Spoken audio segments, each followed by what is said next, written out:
নমস্কাৰ আপোনালোক সকলোকে মোৰ চেনেলটোলৈ স্বাগতম জনাইছোঁ। আমি অতি হেঁপাহেৰে আগ্ৰহে ৰৈ থকা সেই বিশেষ দিনটো পাই গ'লহি। আজি আমাৰ সুস্মিতাৰ বিয়া। ৰাতিপুৱাহে তাইক ৰামৰ ঘৰৰ পৰা জোৰোণ পিন্ধাবলৈ বুলি আহিছে। আৰু আমাৰো কইনা ৰামৰ অলংকাৰ পিন্ধিবৰ কাৰণে সাজু হৈ আছে। আৰু ৰামৰ কথা শুনাৰ লগে লগে আমাৰ কইনা কি যে মিচিকি হাঁহি মাৰিছে। আৰু এতিয়া আমাৰ কইনাক ৰামে দি পঠিওৱা অলংকাৰ পিন্ধিবলৈ বুলি সমাজৰ আগলৈ উলিয়াই নিছে। তাই সমাজৰ আগত জোৰোণ পিন্ধিবৰ বাবে প্ৰথমতে সমাজৰ ওচৰত সেৱা কৰি লৈছে। আৰু এতিয়া আমাৰ কইনাক ৰামৰ মাকে তাই শাহুৱেকে সেন্দুৰ পিন্ধাই দিছে। আৰু আজিৰ পৰা আমাৰ সুস্মিতা এখন ঘৰৰ বোৱাৰী হ'ল।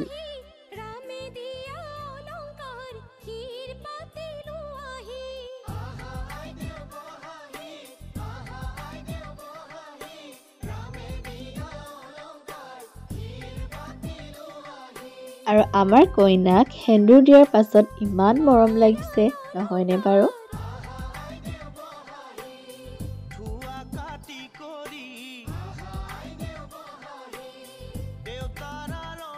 আৰু এতিয়া আমাৰ কইনাক দেউতাই দিয়া অলংকাৰ খুলি ৰামে দি পঠিওৱা অলংকাৰসমূহ এপত এপতকৈ পিন্ধাই দিছে। আৰু সেই অলংকাৰসমূহ পিন্ধাৰ পাছতে আমাৰ কইনাই অলপ মনটো মাৰি দিছে।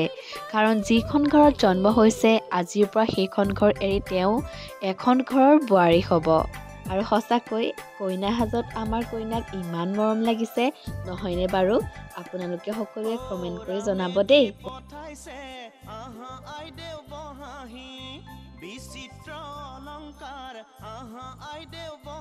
আৰু এতিয়া আমাৰ কইনাক সম্পূৰ্ণ কইনাৰ সাজত চাওকচোন কিমান বেছি মৰম লাগিছে।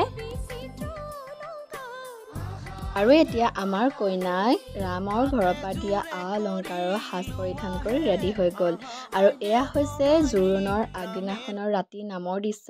যিহেতু আমাৰ বিয়া এদিনীয়াকৈ পতা হৈছিলে আৰু সেইটো কাৰণে বিয়াৰ নামষাৰ জোৰোণৰ আগদিনাখনেই পতা হৈছিলে। আৰু গোটেই লগৰ ছোৱালী সোপা আছিলেহি। আৰু সঁচাকৈ আমি বহুত হেঁপাহেৰে ৰৈ আছিলোঁ। স্কুলৰ বিয়া প্ৰথম আছিলে আৰু ইয়াতে ৰভাৰ তলতে সকলো লগৰে মিলি মেহেন্দি আঁকিছে আৰু লগতে চবেই নাচি আছে।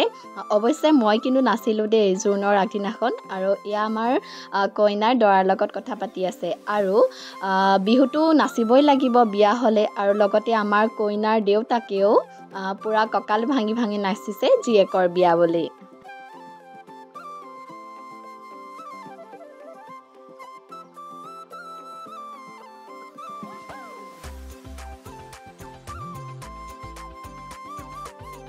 আৰু আমি অতি হেঁপাহেৰে ৰৈ থকা আমাৰ সুস্মিতাৰ বিয়াখনলৈ আমি পূৰা ধুনীয়াকৈ সাজি কাচি ওলাই আহিছোঁ ৰিচিপশ্যনলৈ বুলি। কাৰণ স্কুলৰ প্ৰথম বিয়া সাজি কাচি বাৰু নহাকৈ পাৰিনে?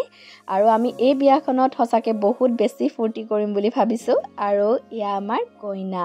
সকলোকে লগ পাই বহুত বেছি ভাল লাগিলে। স্কুলীয়া বান্ধৱীসকলকতো বহুত বছৰৰ মূৰত লগ পাইছোঁ।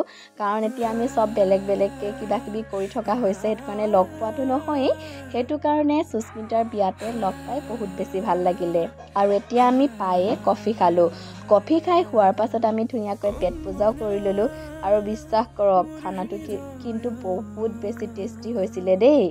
পাহৰিছিলোঁৱে, আমাক আকৌ চাদৰ মেখেলাৰ সাজত চবকে কেনেকুৱা লাগিছে কমেণ্ট কৰি কিন্তু জনাবলৈ নাপাহৰিব দেই। তাৰপিছত আমি সকলো বান্ধৱী লগ হৈ ফটো মাৰিলোঁ। আকৌ বা কেতিয়া লগ পাম। আৰু এয়া আমাৰ কইনাই কিন্তু অলপহে সময় পাইছে দেই আমাৰ লগত ফটো মাৰিবলৈ। তাৰপিছত আমি বিয়া খাই আছোঁ লগৰ ছোৱালী। কাৰ বিয়া? নেক্সট কাৰ বিয়া? এই বিয়া নহয়। সঁচাকৈ বিয়া দিনাখন কইনাৰ বহুত বেছি দায়িত্ব থাকে। এফালে সকলো মানুহকে মাত বোল কৰা আৰু এফালে ঘৰখন এৰি থৈ যোৱাৰ চিন্তা।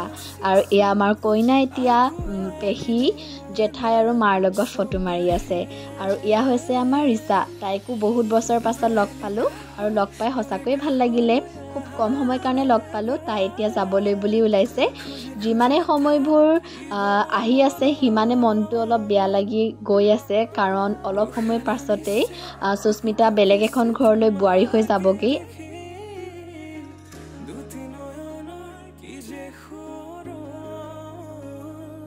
তুমি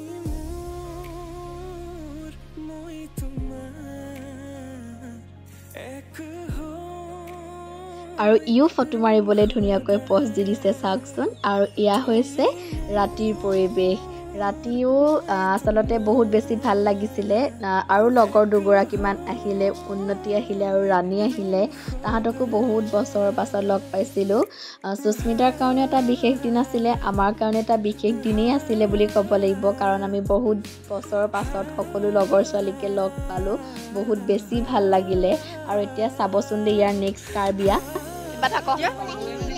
হেল্ল' মানুহ নাই বহি আছো এতিয়া আজি কাৰ বিয়া নেক্সট ফ্ৰাইডে নেক্সট ফ্ৰাইডে হ'ব নেক্সট ফ্ৰাইডে হোৱা কেলে কথা নেক্সট ফ্ৰাইডে হোৱা সেউজীয়া তাপা হে নীলালে সেউজীয়া পা নীলালে নীলা পিক একেবাৰে লাষ্টত হালধীয়া হয় আৰু এনেদৰে হাঁহি ধেমালি মাজেৰে সুস্মিতাৰ বিশেষ দিনটো পাৰ হৈছে লগতে সুস্মিতাইও আমাক মাজে সময়ে লগৰসকলক সময় দিছে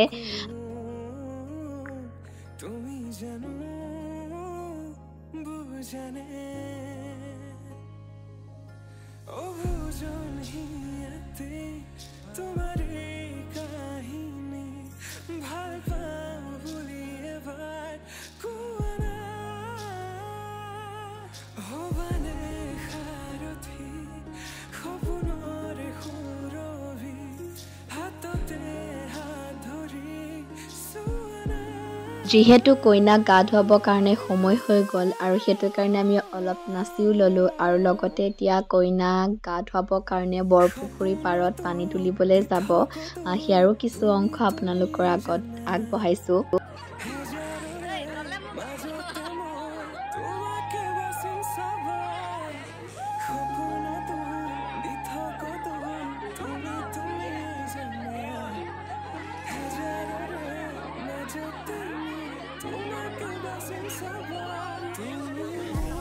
আৰু এতিয়া পানী তুলিবলৈ যিহেতু যাব সেয়েহে সকলোৱে ভকতৰ ওচৰত সেৱা কৰি ল'লে আৰু ইয়াত পানী তুলিবলৈ বুলি সকলো ৰাইজ ওলালে আৰু সেইটো সময়ত বহুত বেছি ফূৰ্তি কৰিছিলে পুৰা ঢোল বজাইছিলে পুৰা নাচিছিলে আচলতে এই সময়বোৰ আচলতে বহুত আনন্দৰ সময় হয় বহুত আচলতে আমি বহুত বেছি ফূৰ্তি কৰিলোঁ লগৰ ছোৱালী বিয়া বুলি কিন্তু আমি পানী তুলিবলৈ নগ'লোঁ আমি কিগৰাকী কাৰণ আমি লগৰগৰাকীৰ ওচৰতে থাকিলোঁ এয়া দেখিছেনে পানী তুলিবলৈ যাবলৈ কিমান বেছি মানুহ হৈছিলে আৰু এতিয়া আমাৰ পানী তুলি আহিলে আৰু কইনাৰ মাকে যিহেতু কলচীতে পানী আনিছে আৰু সেয়া পানী ঘৰৰ সন্মুখত কিবা নিয়ম কৰি ঢালি দিছে মই বৰ বিশেষ নাজানো কি নিয়ম কৰিছে আৰু তাৰপিছত কইনাৰ মাকে কইনাক গা ধুৱাবলৈ বুলি ভিতৰৰ পৰা লৈ আহিছে আৰু আমাৰ কইনাক চাওকচোন তাই আচলতে বহুত বেছি ভাগৰ লাগিছে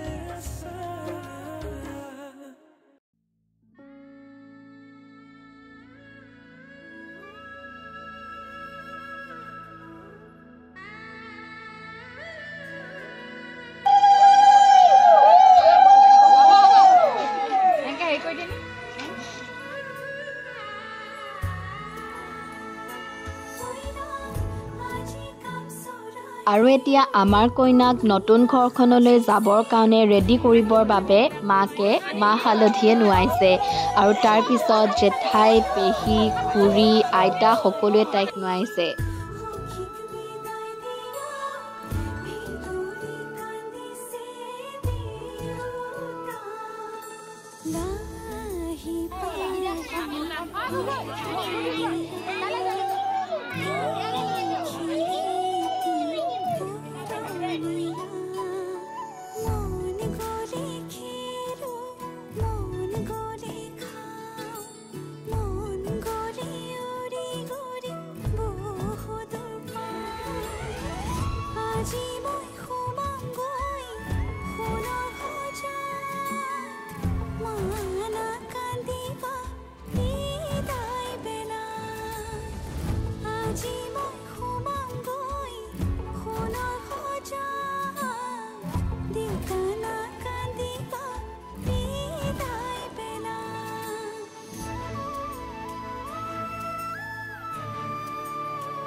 কইনাক যিহেতু গা ধুৱাই আছে আৰু এতিয়া আয়তীসকলে জেঠাই পেহী বৰমা সকলোকে মৰ্টন বিচাৰি বিয়ানাম গাই আছে আৰু তাৰ পিছত সকলোকে মৰ্টন বিলাইছে আৰু বিয়াত মৰ্টন বিলাওঁতে মৰ্টন কেইটা পাম সেইটো আগতে খুব হিচাপ কৰিছিলোঁ আৰু সেইটো এতিয়া ব্যতিক্ৰম নহয় আৰু আমি সকলো কইনাৰ সখী ধুনীয়াকৈ বহি আছোঁ আৰু এতিয়া আমাৰ কইনাই গা পা ধুই আহিছে আৰু এতিয়া তাইক ৰামৰ ঘৰলৈ যাবৰ কাৰণে সাজু কৰিব আয়তীসকলে আৰু এতিয়া আমাৰ কইনাক ৰামৰ ঘৰলৈ যাবৰ কাৰণে ধুনীয়াকৈ ৰামে দি পঠিওৱা সাজ আৰু অলংকাৰসমূহ পিন্ধাই দিছে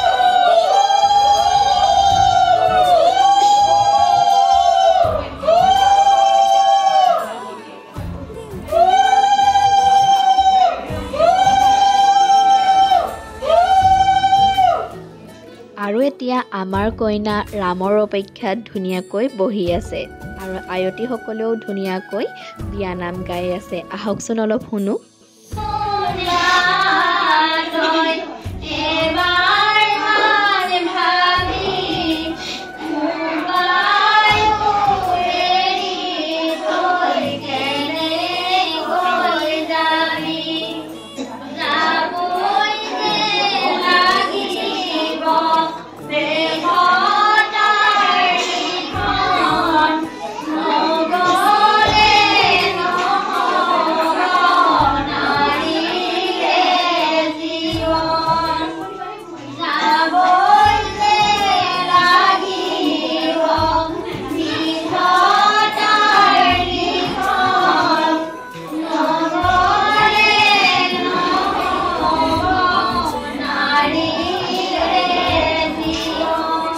আৰু এই সময়কণ যে সঁচাকৈ বৰ বেছি দুখ লগা হয় কাৰণ নিজৰ জন্ম দিয়া ঘৰখন একেবাৰে এৰি আন এখন ঘৰলৈ গুচি যোৱা হয় চিৰদিনৰ কাৰণে ইয়াতো কইনাৰ অলপ মনটো মাৰি দিছে আৰু আয়তীসকলে নামটো গাই আছে আমাৰো সকলোৰে মনবোৰ বেয়া লাগিছে কিন্তু ছোৱালী হ'লেতো এখন ঘৰলৈ যাব লাগিবই বাকী তাইক আশীৰ্বাদ দিব তাই যাতে নতুন জীৱনটো বহুত বেছি ভাল হয় সুখৰ হয় সদায় সেইটোৱে বিচাৰোঁ আৰু এতিয়া ৰামে আমাৰ কইনাক নিবৰ কাৰণে আমাৰ পদূলি মুখ পাইগৈহি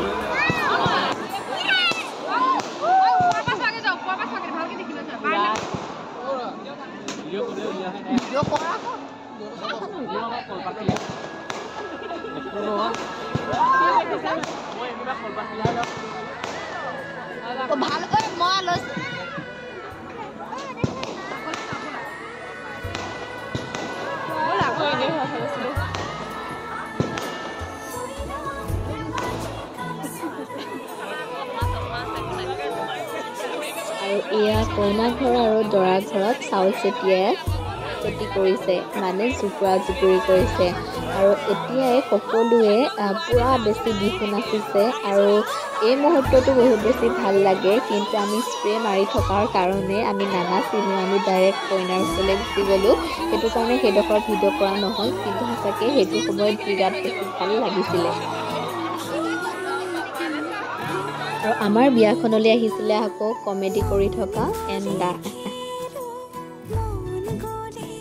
এইটো আমি কইনাৰ লগত থাকিলোঁ সেয়েহে কলতলত কৰা নিয়মসমূহ দৰাক আমি ভিডিঅ' কৰিব নোৱাৰিলোঁ আৰু ভিতৰৰ পৰাই কইনাৰ মাকে যেতিয়া দৰাক আদৰিবলৈ বুলি ওলাইছিলে তেতিয়া অকণ ভিডিঅ' কৰি ৰাখিলোঁ আৰু এতিয়া আহিলে কইনাৰ ভায়েক আৰু ভনীয়েকসকলে মিলি আমাৰ কইনাক খুজিবলৈ আৰু এই মুহূৰ্তটো বহুত বেছি ভাল লাগে কাৰণ কইনা ঘৰ জিকিব নে দৰা ঘৰ জিকিব সেইটোত লৈ এটা গেম খেলা হয় আৰু আমি দৰা ঘৰ মানে দৰাৰ ভায়েকক আমি গান গাবলৈ বুলি দিছিলোঁ কিন্তু সি গান নাগালে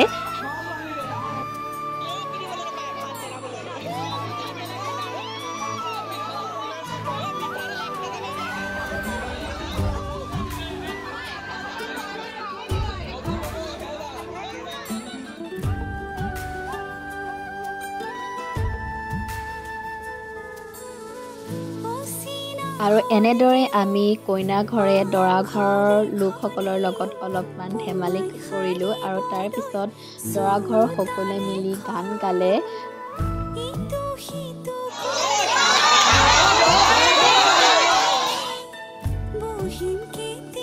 আৰু আমাৰ ধেমালি কৰাৰ হৈ যোৱাৰ পাছত দৰাৰ ভায়েকে ধুনীয়াকৈ সেৱা কৰি আমাৰ কইনাক বাহিৰলৈ নিবলৈ বুলি খুজিলে আৰু তাৰ পিছত আমাৰ কইনাকো ককায়েকে দাঙি নি ৰামৰ ওচৰত কাষতে ৰভাৰ তলত বহাই দিলেগৈ